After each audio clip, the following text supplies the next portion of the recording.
Hi hello అండి, welcome to Bharat special. నేను మీ భారతి. ఎలా ఉన్నారండి అందరూ? నేనైతే చాలా బాగున్నాను అండ్ మీ అందరు కూడా చాలా బాగున్నారని కోరుకుంటున్నాను.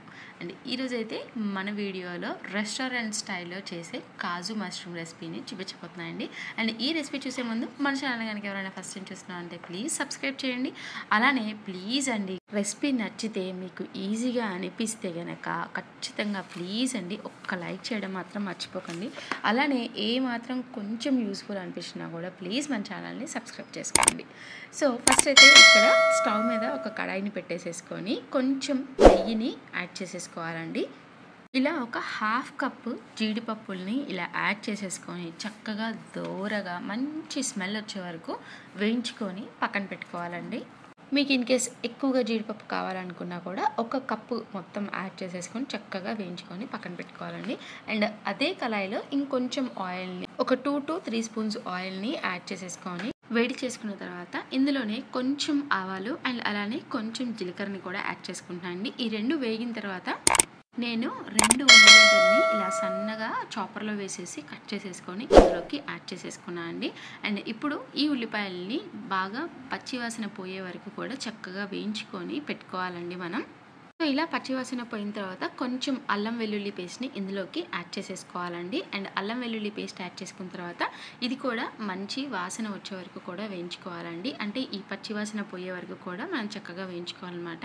అండ్ నేను చూపించే రెసిపీస్ అన్నీ కూడా మోస్ట్లీ చాలా త్వరగా ఈజీగా అయిపోయే రెసిపీస్నే చూపిస్తానండి. ఎందుకంటే నేను ఈ రెసిపీస్ అన్నీ కూడా ఏంటంటే ఎర్లీ మార్నింగ్ మా హస్బెండ్ అండ్ నా బాబు ఇద్దరికి లంచ్ బాక్స్ ప్రిపేర్ చేయాలి కాబట్టి మార్నింగే ప్రిపేర్ చేస్తానండి. అండ్ అది కూడా ఈజీ వేలో ప్రిపేర్ చేసుకోవడానికి చూస్తూ ఉంటాను అనమాట.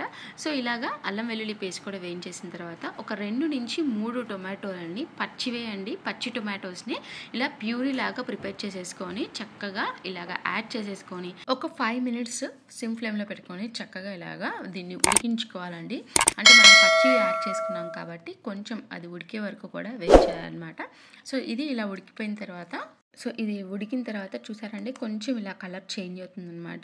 సో ఇప్పుడు దీనిలోకి మనం అన్ని ఇంగ్రీడియంట్స్ని 1 by 1 యాడ్ చేసేసుకుందామండి. కొంచెం పసుపు అండ్ అలానే రుచికి సరిపడా సాల్ట్ అండ్ అలానే కారానికి సరిపడా కొంచెం కారం, దాంతోపాటు కచ్చపచ్చగా దంచిన కొన్ని ధనియాలు అండ్ అలానే కొంచెం జీరా పౌడర్ అండ్ దాంతోపాటు కొంచెం గరం మసాలా, వీటన్నిటిని కూడా యాడ్ చేసుకున్న తర్వాత చక్కగా వీటన్నిటిని కూడా కలుపుకొని పెట్టుకోవాలండి. అండ్ ఇవన్నీ కూడా కలిపిన తర్వాత కొంచెం ఒక 5 minutes పాటు మనం కుక్ చేసుకోవాలండి. అండ్ ఇది మనకి కుక్ అయితే ఏంటంటే కొంచెం ఆయిల్ అనేది రిలీజ్ అవుతూ ఉంటుంది.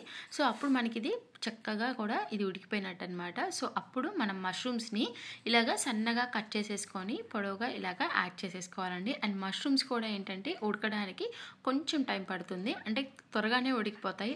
అంటే మనం వేసిన ఇంగ్రీడియంట్స్ మొత్తం కూడా వీటికి పట్టడానికి కొంచెం ఒక 2 to 3 minutes పాటు టైం పడుతుంది. కాబట్టి ఇప్పుడు మనం ఒక మూత పెట్టేసేసుకొని ఒక 2 minutes పాటు మనం చక్కగా దీన్ని కుక్ చేసేసుకుందామండి. అండ్ ఒక 2 minutes తర్వాత ఇలాగా మనకి మష్రూమ్స్ కూడా చక్కగా సాఫ్ట్గా కుక్ అయిపోయాయండి. అండ్ చూసారా ఆయిల్ కూడా ఇలాగా కొంచెం పైకి అనేది రిలీజ్ అవుతుంది అనమాట. సో మనకి అప్పుడు చక్కగా ఈ రెండు అంతా కూడా బాగా కుక్ అయిపోయినట్టు.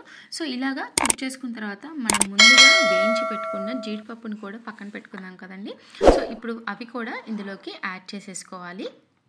ఇప్పుడు జస్ట్ దీన్ని మనం ఒక 2 నిమిషాల పాటు మిక్స్ చేసేసుకొని మనం దీన్ని కుక్ చేసుకోవాలండి. అండ్ ఇప్పుడు దీనిలోకి కొంచెం కసూరి మేతిని జస్ట్ ఊరికి అలా క్రష్ చేసేసి యాడ్ చేసేసుకోవాలండి. యాడ్ చేసేసుకున్న తర్వాత మీరు ఒకసారి కలయి పెట్టుకొని ఉంచుకోండి. అండ్ ఇప్పుడు కలయి పెట్టుకున్న తర్వాత ఇంకొకటి యాడ్ చేయాలండి. సో ఈలోపు కనుక మనకి ఈ రెసిపీ మీకు నచ్చితే కనుక ఖచ్చితంగా ప్లీజ్ లైక్ చేసి మన ఛానల్ని ఇలాంటి ఈజీ రెసిపీస్ కోసం ఖచ్చితంగా ఫాలో అవుతూ ఉండండి. అండ్ ఇప్పుడు ఇంకొక ఇంగ్రీడియంట్ ఏంటంటే పాల మీద మీగడ ఉంది కదండి. సో ఆ మీగడ్ని నేను ఇలా బౌల్లో తీసేసుకొని చక్కగా ఒక 2 స్పూన్స్ మీగడ్ని ఇందులోకి యాడ్ చేసుకున్నాను అండి. సో ఇలా యాడ్ చేసుకున్న తర్వాత చక్కగా కలుపుకోవాలండి. అండ్ ఈ మీగడ యాడ్ చేయడం వల్ల ఏంటంటే మనకి రెసిపీకి మంచి టేస్ట్ వస్తుంది, అలానే కొంచెం లైట్గా స్వీట్నెస్ కూడా వస్తుందండి. ఇన్ కేస్ మీ దగ్గర కనుక మీగడ కనుక లేకపోతే ప్రాబ్లం లేదండి, కొంచెం బటర్ యాడ్ చేసేసుకోవచ్చు. సో ఇలాగా కలుపుకొని పెట్టుకున్న తర్వాత చక్కగా ఒక 2 నిమిషాలు కుక్ చేసేసుకొని దీన్ని రోటీలోకి తీసుకున్నారంటే చాలా టేస్టీగా ఉంటుందండి. అండ్ రైస్లో కూడా చాలా బాగుంది. సో బయట ఎంతో ఖర్చు పెట్టి మనం కొనుక్కునే బదులు ఇంట్లోనే చాలా ఈజీగా సింపుల్ ప్రాసెస్లో చేసుకోవచ్చు కదండి. సో మీకు నచ్చితే మీరు ఇంట్లో ట్రై చేసి ఖచ్చితంగా మీకు ఎలా వచ్చిందో కమెంట్ సెక్షన్లో కమెంట్ చేయండి. అలానే మీ ఫ్రెండ్స్ అండ్ రిలేటివ్స్కి కూడా తప్పకుండా షేర్ చేయండి. Thank you for watching. Signing off మీ భారతి.